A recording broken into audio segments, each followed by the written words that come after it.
मेरा नाम नितेश कटारिया है और मेरे इस YouTube चैनल में आपका हार्दिक स्वागत है। A to Z of entrepreneurship की जो सीरीज 6 वीडियो की सीरीज मैंने स्टार्ट किया है, उसके 4 वीडियो मैं ऑलरेडी शेयर कर चुका हूं आपको।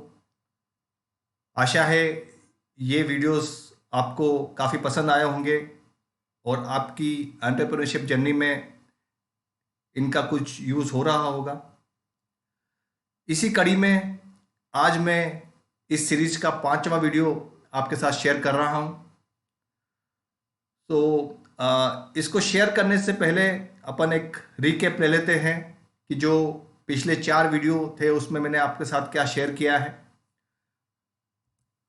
तो रिकैप इस तरह से है, जो alphabet A is for attitude, जो भी एंटरप्रेन्योर्स हैं उनका पॉजिटिव एटीट्यूड होना चाहिए।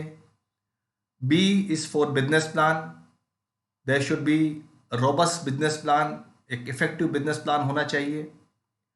C कैपिटल और फंड रेजिंग, कैपिटल या फंड रेज करने के क्या क्या तरीके हैं, कहाँ कहाँ से आपको लोन मिल सकता है, कैसे आपको फंड मिल सकते हैं, कौन से स्टार्टअप हैं या कौन से वेंचर फंड्स हैं जो कि आपको पैसा दे सकते हैं, इसके बारे में मैंने आपको इन्फॉर्मेशन दिया है। D इज़ फॉर डिसिप्लिन, अगर आप एंटरप्रेन्योरशिप करना चाहते हैं या एंटरप्रेन्योर बनना चाहते हैं तो डिसिप्लिन एक काफ़ी इम्पोर्टेंट एस्पेक्ट है। अगर आपका वर्क कल्चर नहीं है, अगर आपका फोकस नहीं है तो आपको अपने बिजनेस में सफलता पाने में शायद डिफ़िकल्टी हो सकती है। E फॉर एनर्जी, आपको एनर्जेटिक होना है, आपको जो काम है उसको जो है काफ़ी लगन से और काफ़ी फोकस तरीके से करना है। F is like failure, failure is a stepping stone. कोई ज़रूरी नहीं है जो आप काम करें, जो आप बिजनेस करें उसमें आपको सफलता मिले। काफ़ी ऐसे एग्जाम्पल्स हैं, काफ़ी ऐसे बड़े बड़े बिजनेसेस हैं जो कि इनिशियली उनको सफलता नहीं मिली, लेकिन वो लगातार करते रहे, कंसिस्टेंटली उस काम को करते रहे और एक दिन उनको सफलता मिली। G फॉर गोल्स, आपके गोल्स कैसे होने चाहिए, एक तरीका दिया हुआ है गोल सेटिंग का, आप कैसे गोल सेट करें अपने आप के अपने बिजनेस के बारे में।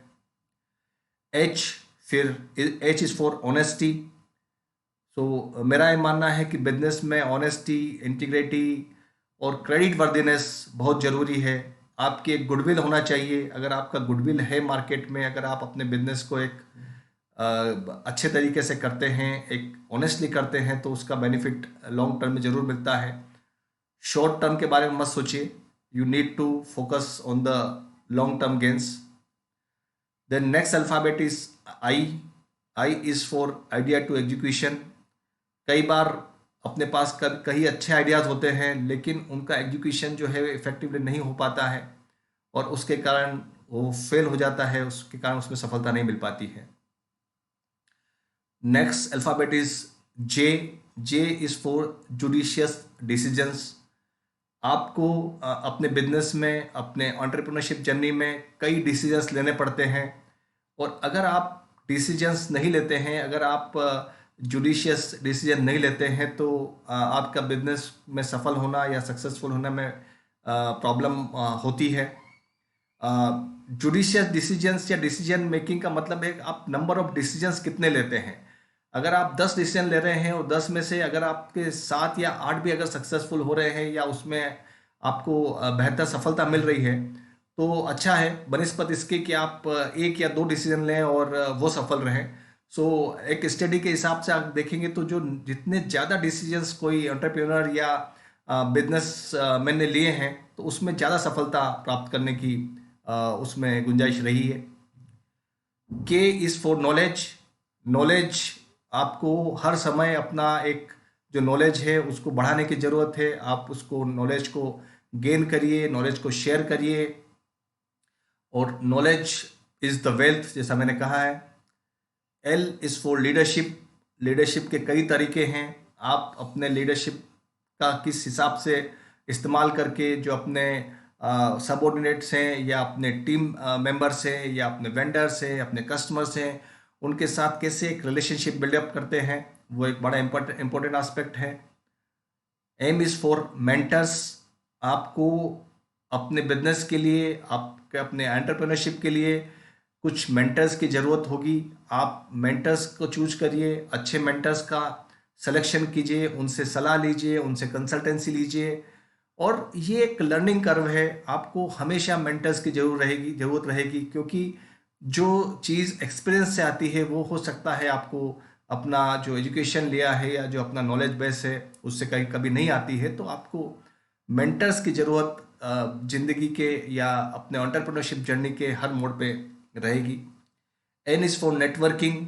आप कैसे अपने रिलेशनशिप से, कैसे अपने लोगों के साथ दोस्ती करके या लोगों के साथ अपना रिलेशनशिप बढ़ा के उनसे कैसे काम निकलवा सकते हैं, या उनके वो आप बेसिकली एक दूसरे की स्ट्रेंथ कैसे आप लिवरेज कर सकते हैं बेसिकली, तो वो आपको इसमें देखना है।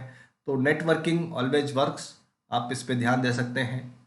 ओ is for out of the box thinking. आप अपने बिजनेस में क्या नया आइडिया, क्या इनोवेशंस ला सकते हैं, और उस इनोवेशंस को लेके आप अपने बिजनेस को कैसे आगे बढ़ा सकते हैं, ये बात देखना है। P is for profit. Profit बहुत बड़ा इंपॉर्टेंट एस्पेक्ट है। अगर आप बिजनेस में हैं तो डेफिनेटली आपका जो रिक्वायरमेंट है, आपका जो ऑब्जेक्टिव है, वो प्रॉफिट अर्न करना है। अगर आपको प्रॉफिट अर्न करना अगर आपका ऑब्जेक्टिव नहीं है तो आप कोई चैरिटी फाउंडेशन खोल सकते हैं या नॉन गवर्नमेंट ऑर्गेनाइजेशन खोल सकते हैं।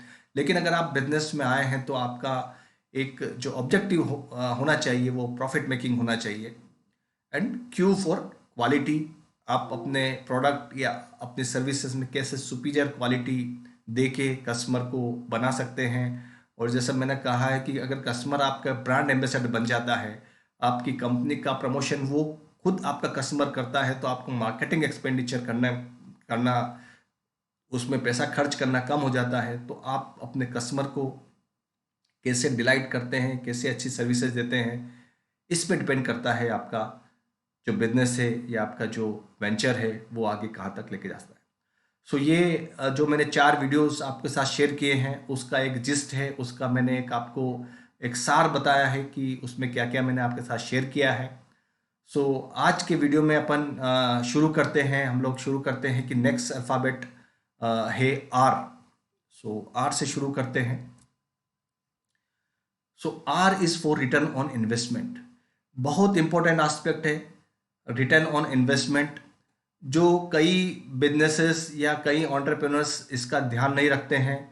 और वो या तो बहुत पैशन या इमोशनल के चलते हुए अपना बिजनेस शुरू कर देते हैं, जहाँ पे उनको लगता है कि उनका पैशन या उनका जो इमोशनल अटैचमेंट है बिजनेस से वो उसको सक्सेसफुल बना देगा। लेकिन रिटर्न ऑन इन्वेस्टमेंट एक ऐसा फैक्टर है जिसको आपको ध्यान रखना बहुत ज़रूरी है।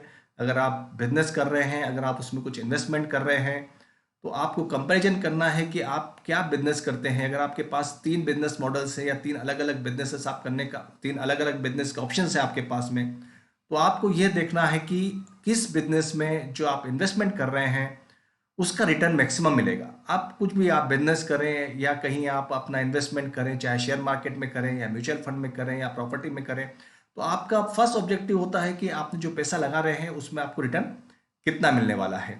सो अगर अपन रिटर्न ऑन इन्वेस्टमेंट की बात करें तो ये आपका प्रोजेक्ट है। सो आप उसमें कुछ पैसा लगा रहे हैं, so that is cash in. आप कितना पैसा लगा रहे हैं उस प्रोजेक्ट में, और आपको जो है उस इन्वेस्टमेंट से कितना रिटर्न मिल रहा है या कितना प्रॉफिट आप ईयरली अर्न कर रहे हैं। Return on investment basically yearly basis पे जो है इसका कैलकुलेशन किया जाता है। सो अगर अपन इसकी बात करें, फॉर्मूले की बात करें, तो return on investment is profit per year divided by initial investment. Suppose आपने 1 लाख का इन्वेस्टमेंट किया है और 1 लाख के इन्वेस्टमेंट पे आपको सपोज 5,000 रुपीज़ जो है उसका प्रॉफिट मिल रहा है या उस पर रिटर्न मिल रहा है, तो जो ROI है वो 5% होगा। सो कई बिजनेसेस जो है इस डिफ्रेंशिएट नहीं कर पाते हैं या वो ROI की ओर ध्यान नहीं देते हैं। मैं आपको एक एग्जांपल से जो है आपको उसको समझाने की कोशिश करता हूं कि रिटर्न ऑन इन्वेस्टमेंट कैसे एक इंपॉर्टेंट एस्पेक्ट है जिसका आपको अपने बिजनेस में ध्यान रखना जरूरी है। सो 2 एग्जांपल है। सपोज आपके पास 2 ऑप्शंस हैं। फर्स्ट ऑप्शन में आप एक अपना जिम खोलना चाहते हैं, एक जिम का आपका पास आइडिया है, और सेकंड जो है आप चाहते हैं कि कोई कोचिंग इंस्टीट्यूट या कोचिंग में आप जाना चाह रहे हैं। सो ये दो अलग अलग बिजनेस सेगमेंट्स हैं, और सपोज दोनों बिजनेस सेगमेंट में आपका जो इनिशियल इन्वेस्टमेंट है वो 1 करोड़ रुपया है। जिम के केस में आपको लग रहा है कि आफ्टर ऑल द एक्सपेंसेस आपको साल के अंत में 15 लाख का प्रॉफिट होगा। सो आरओआई इस केस में 15 लाख हो जाता है। आपको आरओआई कैलकुलेट करने के लिए आपको जितने भी एक्सपेंसेस हैं उन सबको काउंट करना है, और उसमें आपको अपनी सैलरी जो भी आप सोचते हैं कि आपकी एक नॉमिनल सैलरी होनी चाहिए, आपको उसको भी आप उसमें ऐड करिए, तो उससे क्लियर पिक्चर निकल के आएगी। So this is scenario 1। Gym का आपके पास प्रोजेक्ट है, आपने 1 करोड़ रुपए इनिशियल इन्वेस्टमेंट किया है और उसका रिटर्न आप 15 लाख आप एक्सपेक्ट कर रहे हैं।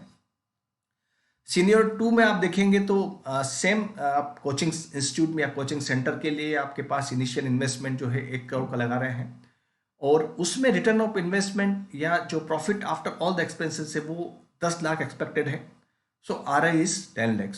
तो ये बड़ा आसान है आपको कि भाई इसमें जो है आपके पास फर्स्ट ऑप्शन में जिम के ऑप्शन में 15 लाख रुपए आपको मिल रहा है, और कोचिंग सेंटर के केस में आपको 10 लाख मिल रहा है। तो आपके लिए डिसीजन करना बड़ा आसान है इस केस में कि भाई आप जो है जिम की ओर जाएंगे, क्योंकि आपको रिटर्न ऑन इन्वेस्टमेंट इसमें ज़्यादा है।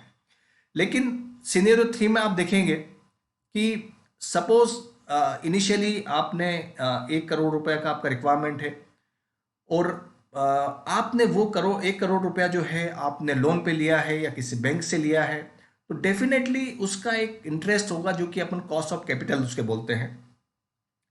तो उस केस में आपको देखते हैं कि सपोज में 18% का अगर उसमें इंटरेस्ट रेट आप दे रहे हैं, अगेन सारी चीज़ें सेम है। इनिशियल इन्वेस्टमेंट 1 करोड़ रुपया है, profit after all the expenses 15 lakh है, रिटर्न ऑन इन्वेस्टमेंट 15 लाख था, बट उसमें इंटरेस्ट कंपोनेंट आपका आ जाता है 18%। तो उस केस में आप 18 लाख जो है आप एज ए इंटरेस्ट आप पे कर रहे हैं बैंक को, जिसके कारण अगर आप profit after all the tax after all the expenses including interest आप देखेंगे, तो प्रॉफिट जो है आपका जो है वो प्रॉफिट पहले जो 15 लाख था वो अब हो गया है लॉस 3 लाख का, क्योंकि 18 लाख रुपए आपको इंटरेस्ट देना है और आपका जो है प्रॉफिट ऑफ 15 लाख ही है।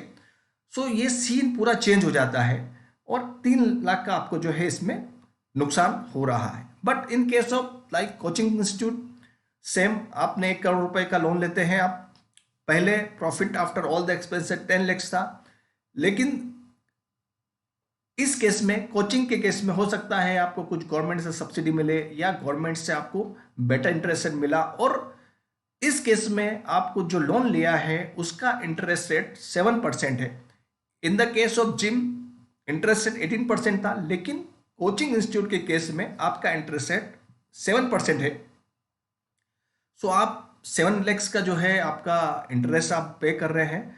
So after all the deduction, after जो एक्सपेंसेस हैं प्लस जो इंटरेस्ट आप आउटग्रो कर रहे हैं, उसके बाद आपका जो है प्रॉफिट वो 3 लाख होता है। तो ये आप एक कंपैरिजन करेंगे तो आप इस केस में जो है return on investment in the case of coaching centre is better in comparison to gym. तो ये जो भी आप पैसा लगा रहे हैं, जो भी आप इन्वेस्टमेंट कर रहे हैं, तो आपको ये देखना जरूरी है कि आप उस पर कितना रिटर्न ऑन इन्वेस्टमेंट आपको मिल रहा है। सो ये R is for return on investment. Next alphabet है S, and S is for self development. मैंने पहले जो वीडियोस थे उसमें एक वीडियो में आपको बताया था के फॉर नॉलेज। आपको हमेशा ये देखना है कि लर्निंग कर्व आपका जो है इम्प्रूव होता रहे, आप नया नया नॉलेज आप गेन करें, आप बिजनेस न्यूज़पेपर आप पढ़ें, आप मैगजीन्स पढ़ें, आप कुछ जो बुक्स है, मोटिवेशनल बुक्स हैं, या जो बायोग्राफी है बिजनेसमैन की, या अपना जो भी आप नॉलेज है उसको एक्सपांड करने का कोशिश करें। यहाँ पे S is for self development. Self development का मेरा यहाँ पे मतलब है कि आप चाहे बिजनेस करें या चाहे आप प्रोफेशनल भी हैं, तो आपको अपना ध्यान रखना, अपना बॉडी का ध्यान रखना, अपना हेल्थ का ध्यान रखना बहुत ज़रूरी है। अगर आपका हेल्थ अच्छा नहीं है तो आप कितना भी अच्छा बिजनेस कर रहे हो, आप प्रोफेशनली कितना भी एक्टिव हैं, या प्रोफेशनली आपको कितने भी सक्सेस मिल रहा हो, आप अगर आपका हेल्थ अच्छा नहीं है तो आपको सरवाइव करना बड़ा डिफिकल्ट हो जाएगा इस कट थ्रोट कंपटीशन में, या जो जो जो रिक्वायरमेंट आपको बिजनेस का, जितना टाइम का आपको रिक्वायरमेंट देना होता है, वो आप नहीं दे पाएंगे। तो मेरा ये कहना है कि आप अपने आप को डेवलपमेंट करना, सेल्फ डेवलपमेंट करना बहुत ज़रूरी है। आप कुछ समय, 24 घंटे में से कुछ समय आप अपने आप पे दीजिए। आप 1 घंटा चाहे आप सुबह आप दे सकते हैं, आप जो है आप योगा करिए, आप मेडिटेशन करिए, प्राणायाम करिए, आप वॉक करिए, रनिंग करिए। मतलब मेरा ये कहना है कि आप अपने बॉडी, अपने जो टाइम है 24 घंटे का, उसका कुछ समय आपको अपने आप पे देना है। तो ये सब जो है, ये जो फैक्टर्स हैं, yoga, meditation, walk, running, cycling, आप वो करिए जिससे आपका एक हेल्थ है वो मजबूत रहे, आपको कोई किसी तरह का डिजीज नहीं हो। अगर आपका पास किसी आपका आप 100% फिट है तो आप जो है अपना समय या अपना एनर्जी या अपना फोकस 100% अपने बिजनेस या अपने प्रोफेशन पे लगा पाएंगे। इसके अलावा मेरा ये मानना है कि अगर आपके पास कुछ हॉबीज़ हैं तो उसको भी आप उस पे भी फोकस करिए, उस पे भी आप ध्यान दीजिए। आप अगर आप गाना गाने के शौकीन हैं, अगर आप डांस करने के शौकीन हैं, अगर आप गार्डनिंग करना चाहते हैं, तो जो भी आपकी हॉबीज़, या आप कोई इंस्ट्रूमेंट बजाते हैं, तो आप उस पे टाइम लगाइए। क्योंकि ये सब जो चीज़ें हैं, वो जो आपका रूटीन लाइफ का जो स्ट्रेस होता है, जो आप रूटीन लाइफ में जो टेंशन होता है, जो एंजाइटी होता है, उसको ये कम करने में आपका काफ़ी मदद करेंगे। तो आप किसी भी लेवल पे हैं, आप बिजनेस के किसी भी लेवल पे हैं, या एंटरप्रेन्योरशिप जर्नी के किसी भी लेवल पे हैं, आपको ये सब करना बहुत ज़रूरी है। इससे आपको बहुत बेनिफिट मिलेगा, और आप अपना जो है सारा ध्यान, अपना फोकस अपने बिजनेस पे लगा पाएंगे।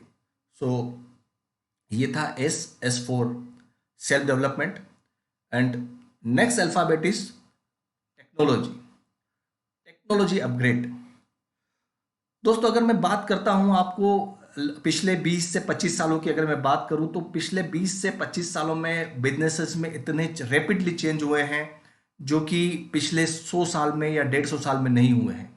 फ्रिक्वेंटली चेंज मतलब आप समझिए कि जो कंपनी 20 साल पहले लीडर थी, या 20 साल पहले उसका मार्केट शेयर 80% था, 90% था, आज वो कंपनीज या वो ब्रांड कहीं बिजनेस में नहीं है, उनका कहीं अस्तित्व नहीं है।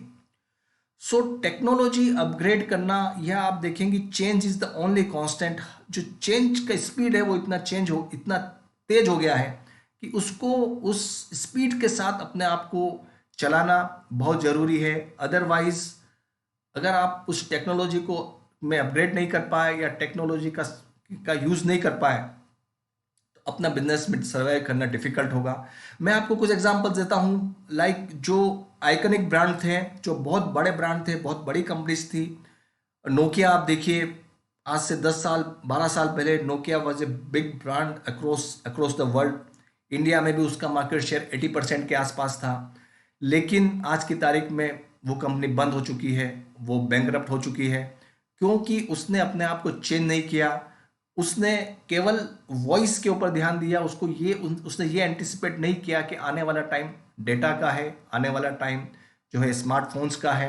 तो वो जो एक लेक ऑफ उसका इनोवेशन था, उसके कारण नोकिया कंपनी जो है वो बंद हो गई। और उसके बदले दूसरी कंपनीज, चाहे वो एप्पल लें या चाइना की शियोमी लें या दूसरी कंपनीज ने उसका जो मार्केट शेयर कैप्चर कर लिया। एक एग्जांपल और देता हूं मैं, शायद ये जो युवा पीढ़ी है उनको शायद नाम भी नहीं मालूम हो। HMT घड़ी हुआ करती थी इंडिया में। It was a big brand, almost 80% market share इस कंपनी का हुआ करता था। और HMT यूनिक ब्रांड था, बहुत प्रीमियम ब्रांड जिसे आप बोलते हैं वो था। लेकिन जब टाइटन इंडिया में आया, जब टाइटन ने अपना प्रोडक्शन शुरू किया, जब उसने अपने प्रोडक्ट लॉन्च किए, तो HMT जो है मार्केट से हट गया। उसका जो सारा शेयर था वो टाइटन ने एक्वायर कर लिया। अगेन सेम रीजन था कि जो उस टाइम से जो एनालॉग टाइप का जो घड़िया था वो टाटा ने आके उसका सारा कॉन्सेप्ट ही चेंज कर दिया और कुछ अच्छे प्रोडक्ट्स मार्केट में लेके आए जो कि कस्टमर्स ने उसको पसंद किया और एचएमटी जो है मार्केट से आउट हो गई। कोडेक कोडेक जो है आप मानिए कि ये अमेरिकन कंपनी है, it was a big brand. 100 years तक इस कंपनी ने अपना ऑलमोस्ट 75 to 80% मार्केट शेयर रखा। और फिल्म का मतलब कोडक हुआ करता था। आज तो शायद आज की जो यंगस्टर है वो उसका नाम शायद नहीं जानते हो, but it was a big brand. 100 सालों तक वो नंबर 1 की पोजीशन पर रहा था। लेकिन उसने अपने टेक्नोलॉजी में चेंज नहीं किया। उसने जो डिजिटल हो रहा था, जो डिजिटल की ओर जा रहे थे सारे फोटोग्राफ्स या जो भी प्रोडक्ट जो है वो डिजिटल की ओर जा रहा था, लेकिन इस कंपनी ने कोई चेंज नहीं किया। उस कंपनी ने ये सोचा कि भाई जो फिल्म का जो है वही काम रहेगा और लोग जो है टीवी पे या मोबाइल पे फोटो देखना पसंद नहीं करेंगे, ये उसका एक सोचना था। बट 2012 में ये कंपनी बैंकरप्ट हो गया, इस कंपनी और कंपनी बंद हो गई। तो ये कुछ एग्जाम्पल है। Like again one more example is xerox. Xerox was a generic brand photocopy के लिए। फोटोकॉपी के लिए आप कहीं जाते थे तो लोग बाग बोलते हैं कि भाई जेरोक्स कर दें, फोटोकॉपी नहीं। मतलब जेरोक्स एक जेनेरिक ब्रांड हो गया था। लेकिन अगेन टेक्नोलॉजी में कुछ चेंज नहीं करने के कारण जेरोक्स जो है आज उसका कहीं नाम नहीं है या बहुत लिमिटेड वो बिजनेस कर पा रहा है।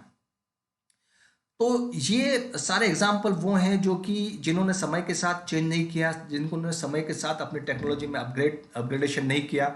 और ये कारण है जिससे ये कंपनीज जो है फेल हो गई या जो ब्रांड थे वो मार्केट से आउट हो गए। और इनकी जगह आप देखिए पिछले 10 सालों में जो नाम उभर के आए हैं, आप देखिए एप्पल आइकनिक ब्रांड नेम है मोबाइल की दुनिया में। अमेजोन अमेजोन ने टेक्नोलॉजी के बलबूते आप कैसे ऑनलाइन परचेजिंग करते हैं या जो परचेजिंग का कॉन्सेप्ट था वो पूरा चेंज कर दिया है। आज 5 साल का बच्चा है, 6 साल का बच्चा जो है अमेजोन के ऊपर परचेजिंग कर रहा है। सो आप सोच सकते हैं कि जो जो परचेज करने का तरीका है वो पिछले 10 साल में कंप्लीटली चेंज हो गया है। पूरा डेफिनेशन चेंज हो गया है। And Amazon is one of the biggest companies of the world. Same Facebook देखिए, फेसबुक ने टेक्नोलॉजी की दुनिया में सोशल मीडिया में इतना अपना नाम कर लिया है कि ये भी दुनिया के टॉप 10 ब्रांड्स में इसका नाम है। एक छोटे से गैराज में उसने अपना कंपनी शुरू किया था, बहुत छोटे लेवल पे अपना कंपनी शुरू किया था, लेकिन आज की तारीख में वर्ल्ड में जो है ये पूरा कैप्चर किया हुआ है सोशल मीडिया में फेसबुक ने। इसी तरह आप गूगल देखिए, गूगल ने भी पिछले 15 से 20 साल में पूरा कॉन्सेप्ट चेंज कर लिया है। और ये सब काम हो पाया है क्योंकि उन्होंने अपना जो टेक्नोलॉजी था उसमें अपग्रेड किया। जो समय का डिमांड था उसके हिसाब से उन्होंने अपने प्रोडक्ट्स में चेंज किए। जो बिजनेस सेटअप था उसको चेंज किया। और कस्टमर को क्या चाहिए, क्या रिक्वायरमेंट है कस्टमर की, उस बेसिस पे जो है उन्होंने अपना कंपनी में इन्वेस्टमेंट किया। और आज की तारीख में ये आइकनिक ब्रांड है। बहुत इज्जत से इनका नाम लिया जाता है बिजनेस की दुनिया में। और पूरा बिजनेस कॉन्सेप्ट जो है वो उन्होंने चेंज कर दिया है।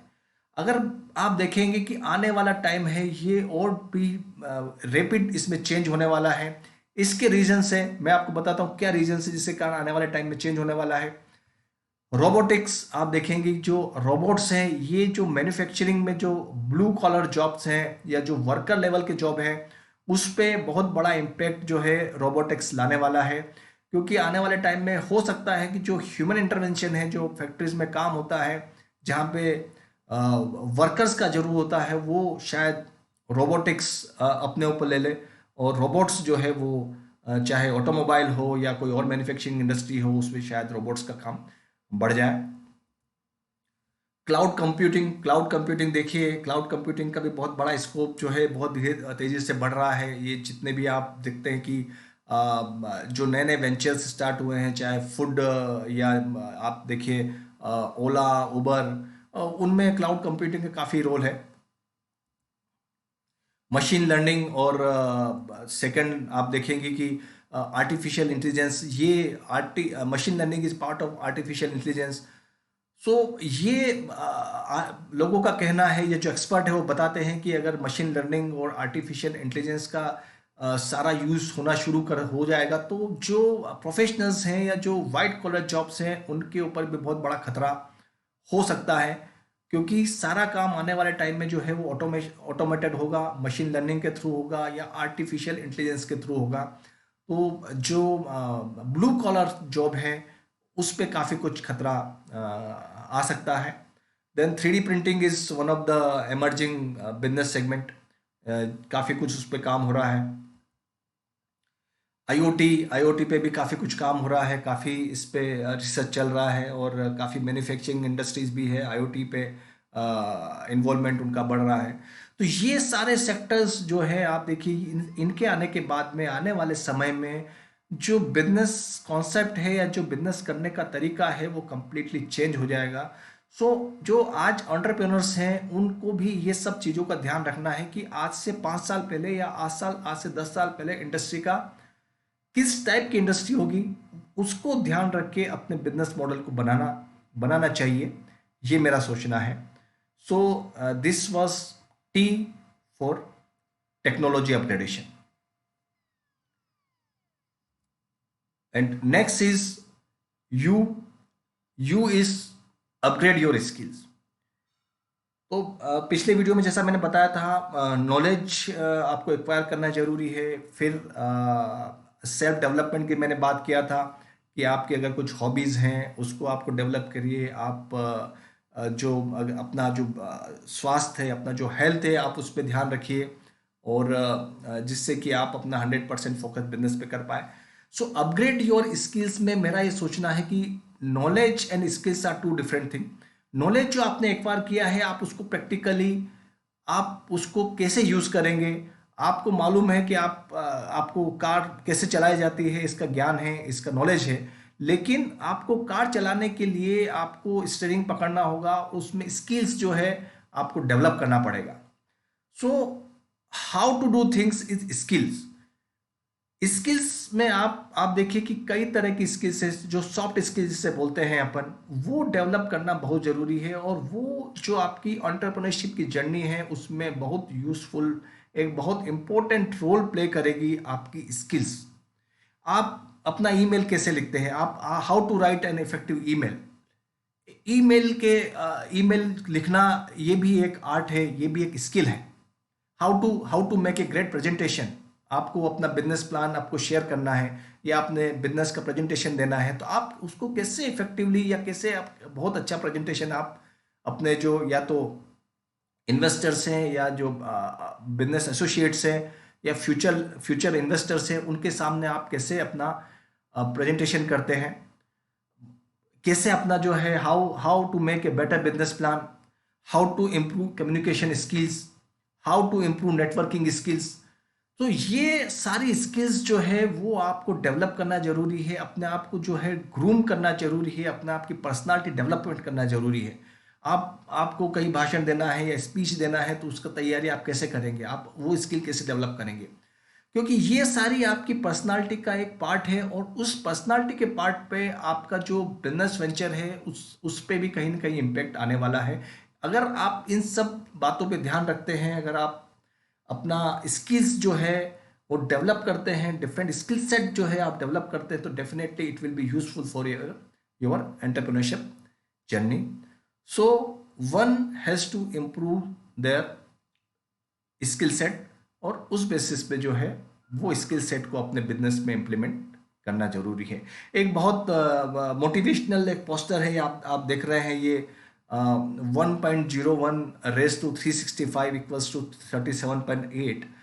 तो इसमें बड़ा सिंपल, इसमें ये बोल रहा है कि आप अपनी स्किल या अपना इम्प्रूवमेंट आप हर दिन पहले से 0.1% भी आप करेंगे और 365 डेज अगर आप लगातार करते हैं तो जो आपका डेवलपमेंट है या जो आपका स्किल सेट है वो 37.8 टाइम्स इंप्रूवमेंट हो जाएगा। और अगर वो 0.1% उसमें आप डिटरेट होते जाएंगे या उसमें जो है आप ध्यान नहीं देंगे तो वो 0.03 टाइम्स हो जाएगा जो आपका स्किल है। तो इट्स ए कंटिन्यूअस लर्निंग है, कंटिन्यूअस इंप्रूवमेंट आपको करना है, तब जाके आप अपने इस जर्नी में आप सक्सेसफुल हो पाएंगे। सो ये 4 मैंने आज अल्फ़ाबेट कवर किए हैं आपके लिए मैंने। R is for return on investment, S is for self development, T is for technology upgrade, and U is for upgrade your skills. So this is all about today's video. मुझे उम्मीद है आपको ये वीडियो अच्छा लगा होगा, आपको आपके लिए यूज़फुल रहा होगा। अगर आपको ये वीडियो अच्छा लगा है तो आप अपने जो फ्रेंड सर्कल हैं, जो फ्यूचर एंटरप्रेनर्स हैं, स्टूडेंट्स हैं, आप उसमें शेयर कर सकते हैं। ये उनके लिए भी एक उपयोगी हो सकता है, उनके लिए भी यूज़फुल हो सकता है। अगर कोई आपके पास कमेंट्स है, कोई क्वेश्चन है, तो आप ज़रूर जो कमेंट्स बॉक्स है उसमें आप डाल सकते हैं। सो this is my 5th video, ये मेरा 5वां वीडियो है जो मैं आपके साथ शेयर कर रहा हूँ। Thank you very much. Happy learning.